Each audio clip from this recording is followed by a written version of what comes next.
there. Let's take you live to this hybrid parliament engagement now. The Ad-Hoc Joint Committee on Flood, Disaster Relief and Recovery having their deliberations. Let's take you there live.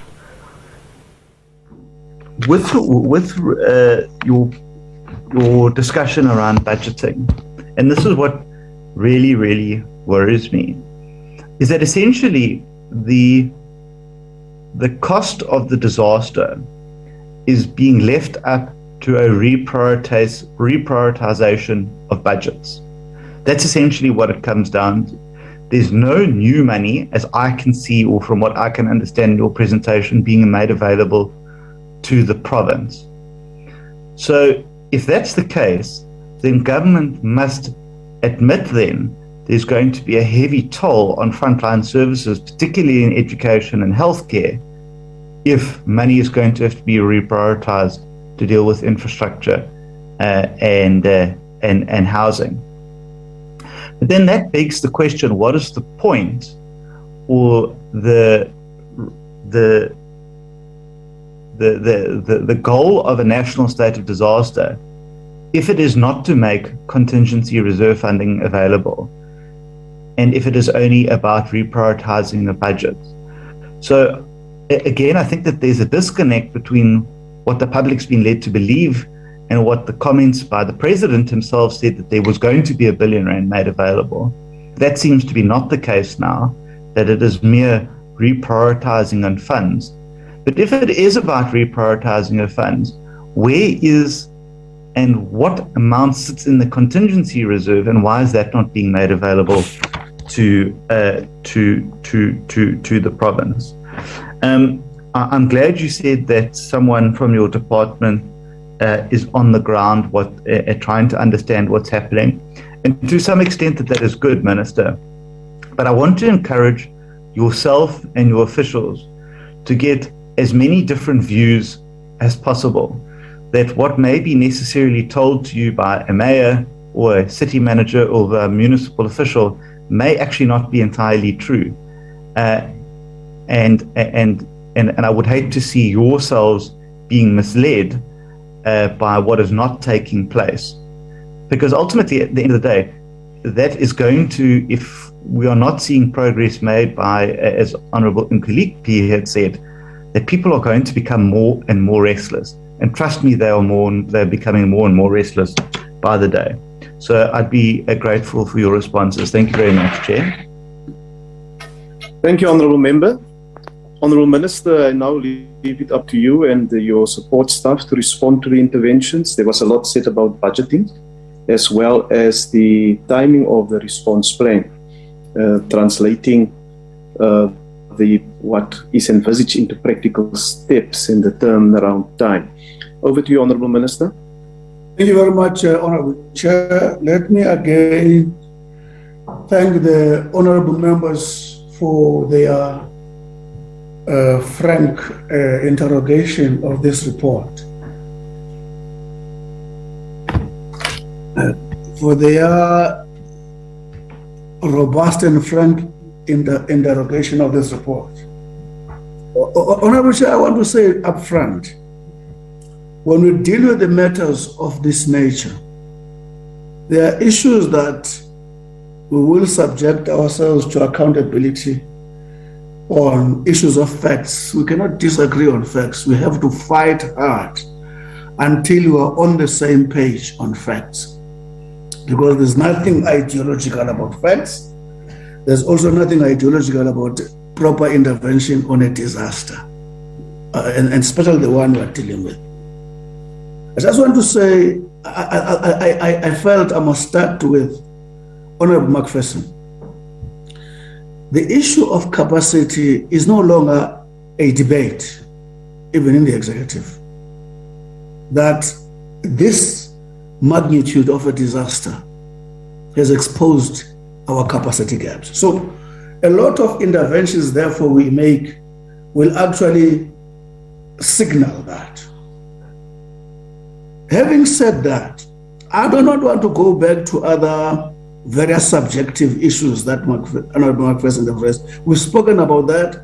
This government has acknowledged a number of those in a number of fora and a number of reports that were put in public. But the challenge we're faced with now, which I think is the intention of the Ad-Hoc committee, is to work together to turn around the situation in KZN. So the issue of capacity is no longer a debate as a gap. Honorable Mafison speaks about, maybe the other point I must come quickly on, Chair, is that I want to restate this issue. There's a series of interventions that are taking place in KZN. Even when the Ad-Hoc committee goes there, you'll get the report from the Minister of Copter.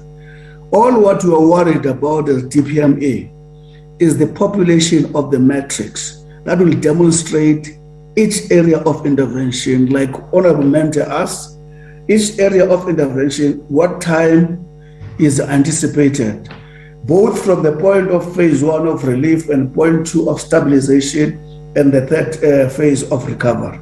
Timeframes that matrix is going to assist, which we are working with COCTA to deal with in the disaster center. Until that is filled, we will comfortably brief South African as the DPMA. Just to give you one example, something I didn't want to do. For instance, as a matter of fact, at my disposal, unless it's proven otherwise, the report I have is that in TRUs, 1,800 TRUs are supposed to be placed. We are very far behind on that. We have not even reached 200 on that. So, but the matrix, once populated, will assist us to be comprehensive and be able to escalate where necessary. So that's the matter we're patiently working on. And whatever time then, the time it takes to fill it, it also speaks to that capacity, what to call gap. And the coordination that under the leadership of Minister Nkosazana is being improved and oiled to deliver what is necessary. I thought, let me make this point again so that if this question comes again, it should actually come to this point. Let's come to the funds. And I think I'll try to put this matter to bed once and for all if I succeed. I know undoubtedly that the Minister of Finance has said there's 1 billion contingency fund, which is in the coffers of Treasury. This is a fact. This is not a theory or anything. But the minister would have said, infrastructure departments, whenever there's a budget allocation to them, there is a portion for contingency situations, for disaster. Once that is done and finished, they are expected, therefore, to access the 1 billion. That is mainly targeted, honorable members, to phase 1 relief. There is a calculation that is ongoing. We are being assisted, in particular by the KZN government under the leadership of the Premier, to give us an assessment of multi-billions that are going to actually cost us in dealing with the KZN situation. Already, no less than 25 billion is a provisional assessment. There is a different response to that when you deal with phase 2 and phase 3, which medium and long term. So in other words, we don't want to confuse these issues. 1 billion for immediate intervention is there. Once an infrastructure department has actually used what is traditionally allocated to them, they have to access that. So I think I'm trying to the best of my ability to close that, and I hope Treasury on Wednesday will even articulate it better than I do. But I want to make this point, that contingency fund exists, right? If we go to Honorable Mashiko,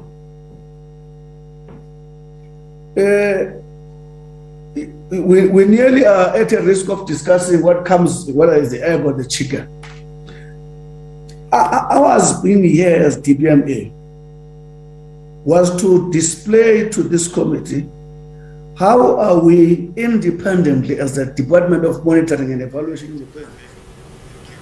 All right, we're coming out of that briefing.